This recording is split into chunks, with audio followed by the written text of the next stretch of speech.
You've been telling yourself you're a good person, that the reason you say yes when every part of you wants to say no, the reason you swallow your real opinion at the dinner table, rearrange your whole weekend to avoid making someone feel bad, shrink yourself down to fit whatever shape the room seems to need, is because you care, because you're kind, because you just want people to be okay.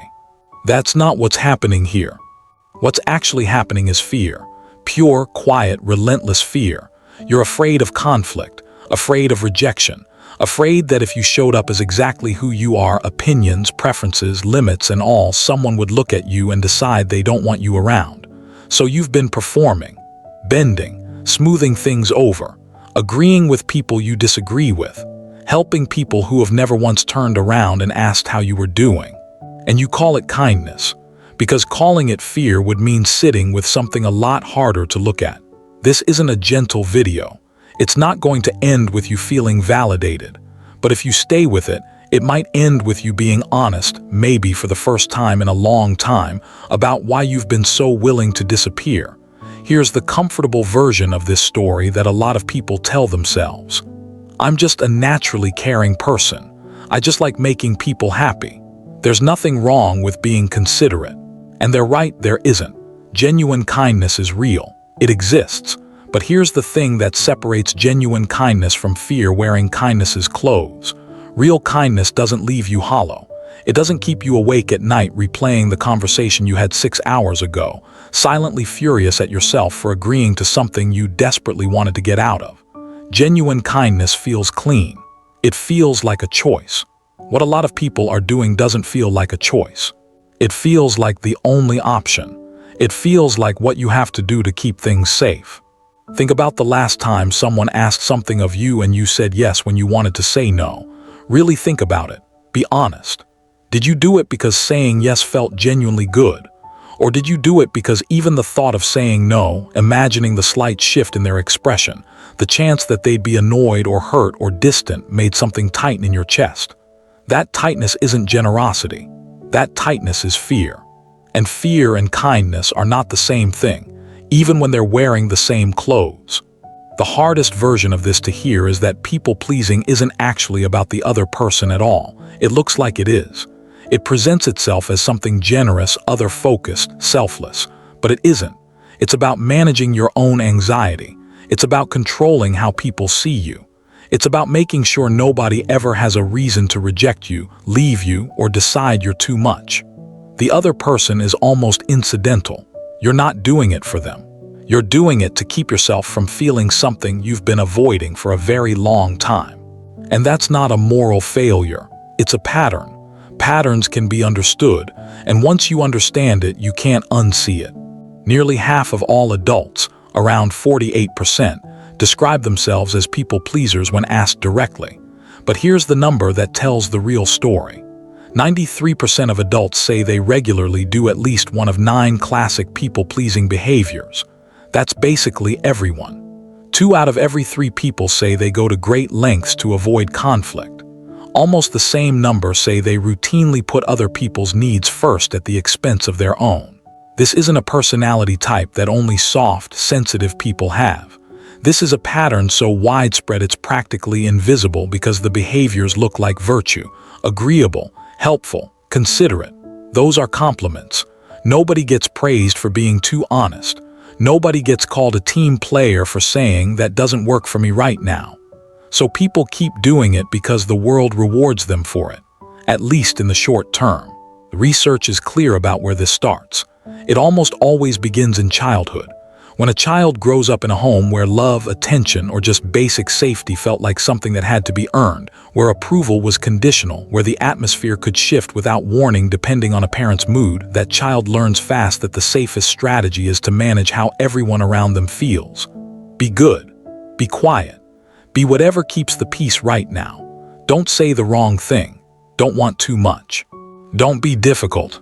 And that lesson, learned at 6, 7, 8 years old, does not leave just because you've gotten older. It travels into every relationship you'll ever have. It sits in your body like a reflex. It becomes automatic. You stop consciously choosing it. You just do it. There's a survival response at the root of this that researchers call the fawn response. Most people know fight, flight, and freeze.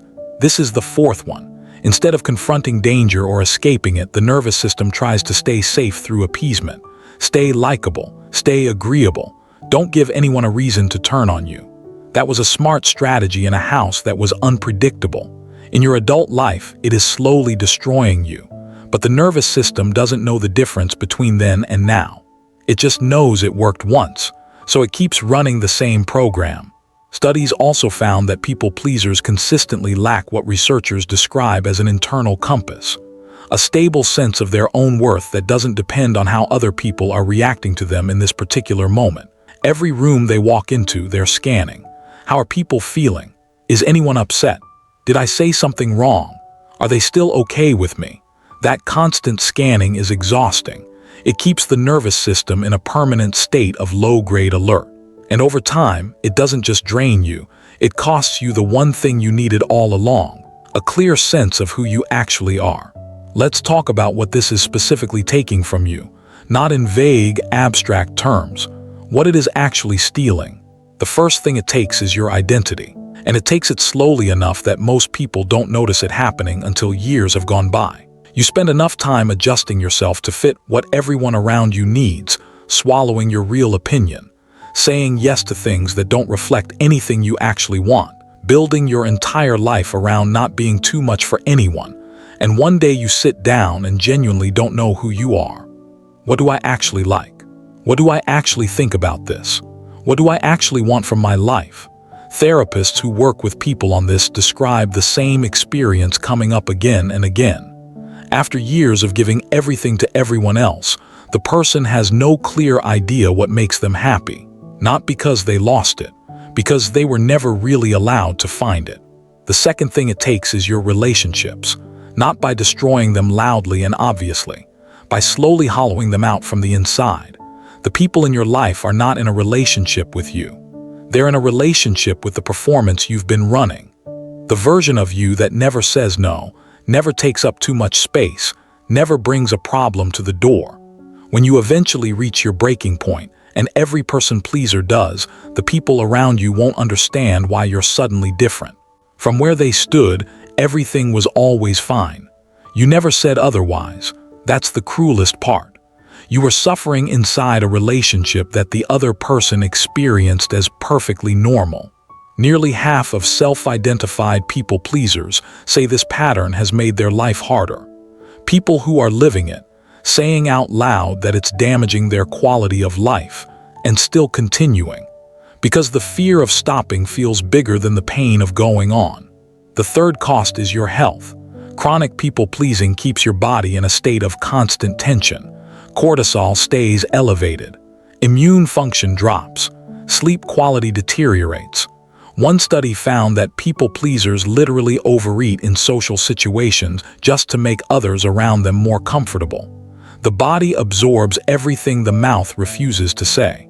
Underneath all of it, building quietly over years, is resentment. That's the one nobody talks about, because resentment doesn't fit the image. The generous, caring, selfless person isn't supposed to feel resentful, but they do. They feel it more than almost anyone. Because every time you said yes and meant no, a small charge built up somewhere. Fine, fine, fine, until someone asks for one more small thing and something in you just snaps. Then comes the guilt for snapping. Then the apology. Then you're back at square one, only a little more exhausted than before. That cycle doesn't end until you decide it ends.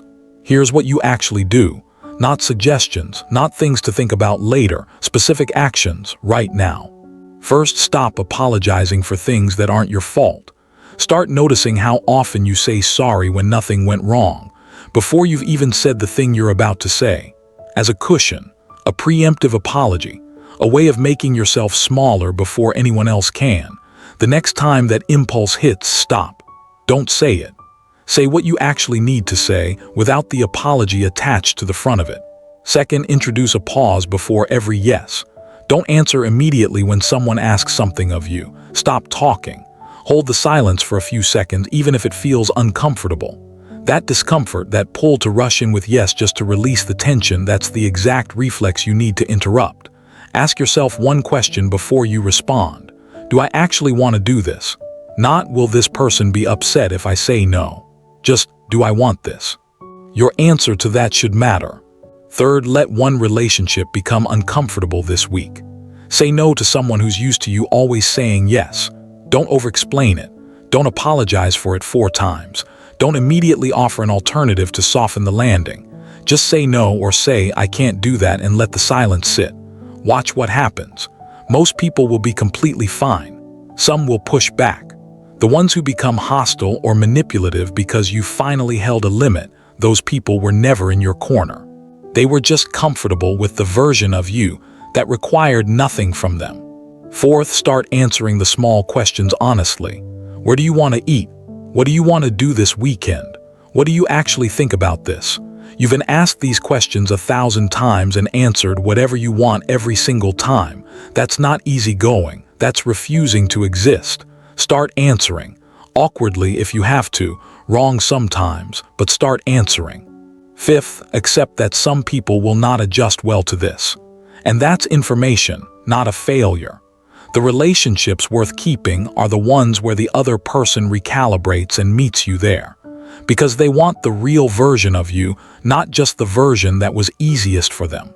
The deepest fear underneath all of this isn't disappointing people. It's the fear that if you finally showed up as exactly who you are, needs, limits, opinions, and all, the people you love would look at you and find nothing worth staying for. That's what's been driving this. And you've been carrying that fear so long, performing around it so consistently, that at some point you started calling it kindness. It was never kindness. It was just the least painful way to slowly disappear.